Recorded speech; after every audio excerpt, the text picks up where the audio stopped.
What if I told you there's a small wooden wine cabinet that is said to be one of the most haunted objects in the world? An object so cursed that everyone who owned it claimed to suffer nightmares, unexplained injuries, and even death. This is the story of the Dybbuk Box and the terrifying fate of those who dared to possess it. Before you dismiss this as just another spooky tale, remember, the Dybbuk Box has been the subject of real news reports, scientific investigations, and even inspired the Hollywood horror film, The Possession. But the truth behind this box is far darker than fiction. To understand the story, we first need to know what a Dybbuk is. In Jewish folklore, a Dybbuk is believed to be a restless spirit, usually the soul of a deceased person who cannot move on. These spirits are said to cling to the living, bringing them misfortune, illness, or torment. And unlike a regular haunting, a Dybbuk is thought to physically attach itself to people or objects.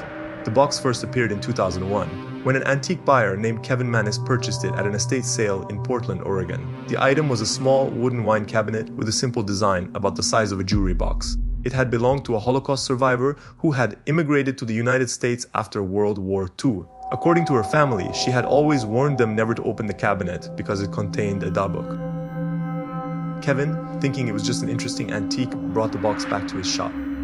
But soon, strange things began happening. Kevin reported that almost immediately after bringing the Dybbuk Box into his life, he began experiencing bizarre and terrifying events. He would have recurring nightmares where a dark, shadowy figure attacked him.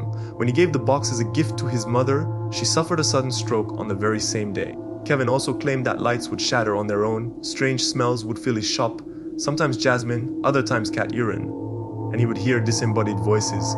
Shaken by these events, Kevin decided to sell the box on eBay in 2003, warning potential buyers that it was haunted.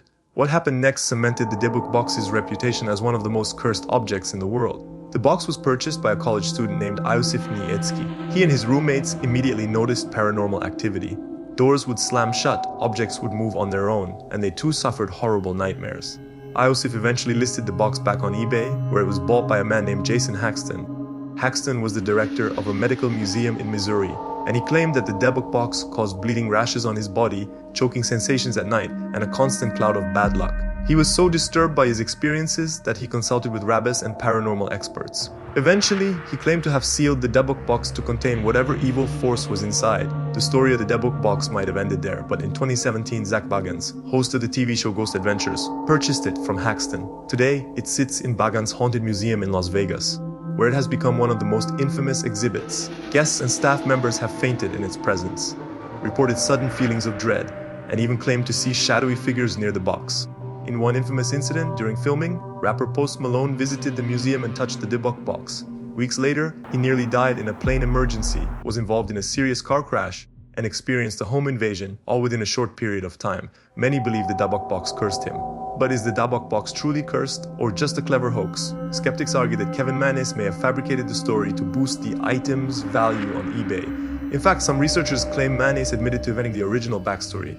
Yet, even if the legend was born as a hoax, how do we explain the countless people who suffered strange events after coming into contact with it?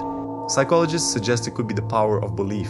If you truly think an object is cursed, your mind may interpret ordinary events as supernatural. But for those who've experienced the Dybbuk Box firsthand, no explanation can erase the terror they felt. Whether hoax or horror, the Dybbuk Box has etched itself into modern paranormal history. From a small estate sale in Portland to a glass case in Las Vegas, its journey has left behind a trail of fear, tragedy, and unanswered questions. So, what do you think? Is the Dybbuk Box truly haunted? A vessel for an ancient restless spirit? Or is it all just a brilliant story that spiraled out of control? One thing is certain, cursed or not, the legend of the Dybbuk Box continues to terrify those who dare to believe. Thank you for watching. If you enjoyed this dive into the dark and mysterious, don't forget to like, share, and subscribe for more stories of real-life hauntings and cursed objects. Until next time, and beware of what you bring home.